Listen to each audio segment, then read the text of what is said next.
Okay, so I'm going to show you how to sew the back of the embroidery so that it's just the nice pretty embroidery hoop. So flip it over, and what we're going to do is we're going to fold in and sew the corners first, and then we'll worry about the doubles at the sides. All right, so I've threaded this needle and I've just put a knot at the end, and you can do it any way you like it however you do it is fine. So I sew once on that corner, and then I gather this corner.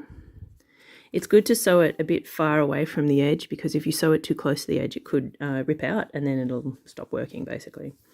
So there, and then we're going to sew this top corner in. And honestly, it doesn't matter how it looks, because this is the back of the piece, right? No one's ever going to see it. So you don't have to look for perfection or anything. We're just making the edges disappear. So now we have the, whoops, hello finger. Now we have all four corners, and we're going to now sew the extra corners that we have created by pulling those corners in. None of these are the technical terms. All right, so go in the middle of this bit, pull that in. See, this one's already folding over, so it's almost concealed behind as well, but we'll give it a little hand. And then basically you just keep catching each time another fold is created by bending these over, you just keep catching it, and you go around and around. I'm running out of thread. Of course I'm running out of thread. Until you think. So I'm going to pause it for a sec and get some more thread. Figured I should show you how to tie it off. It's not really showing you, it's just doing. All right, so I've twisted that around, and I'm just going to make a tiny knot at the back. Again, it doesn't matter what it looks like, because it's at the back. No one gets to see it. All right, give me one sec for any thread and we'll keep going.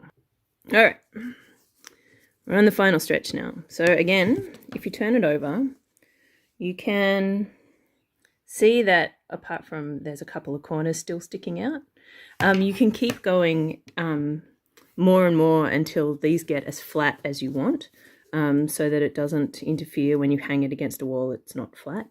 But for the moment, I'm just going to keep sewing the bits that are still sticking out. So I have framed this one. This bit here is very little, and that's because I was running out of the fabric when I was doing it, so I cut it like that when I was stitching the original image. But can totes be rescued by a couple of tricky little stitches. There we go, bent over. So now I'll go to this one to make sure that this one doesn't stick out. I'll do one more here, because see how it's, because I went across instead of going like a spider web, it might need one more stitch to make it lie flat. See, that's pulling it down nicely now. You can always flip it over to check where we're at. That's pretty good. I've got one lumpy there, so might as well stitch it down. I was just deciding whether I might take this down here first, again for the spider web, because it works better if it goes across the circle rather than, so across like an asterisk, rather than around like something that goes around. All right, I reckon that's pretty good. So I'm going to make a little knot here by inserting the end of the needle through the little hole. They're really simple knots, like you don't have to, you know, be a scout or anything to know how to do a knot at the back. And there we go. And now I'll show you where it lives. There we go, and done.